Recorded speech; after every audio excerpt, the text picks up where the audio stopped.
Hi there, this video is a tutorial explaining how to use my car maintenance tracker. This is important if you want to keep up with each one of your vehicles and what services need to be done and how frequently it needs to be completed. So here on the bottom at the very beginning, there's a README tab. So you can click over from tab to tab to get to where you need. So if you click on this at the very beginning, you will see the link to this video once it's done.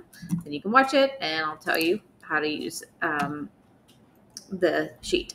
So clicking over here, this is your car maintenance sheet. So I'm just going to highlight this and delete it.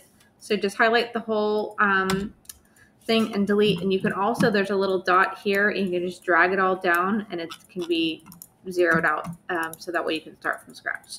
So you can put in your car. So say you have a Kia, and then you're going to get your oil change and you can put that in here. I'm going to hit tab to get over to each one of the little cells easier. You can click on the cell, put on your mileage. So say you have 150,000 miles on it.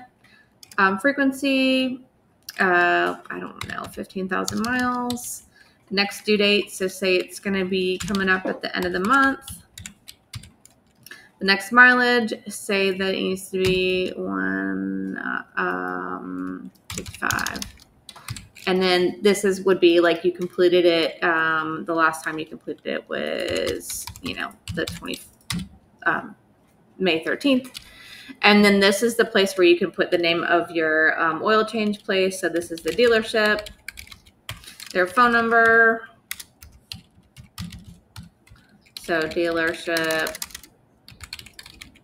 And then the price, so say it's $65, and any notes, use this person.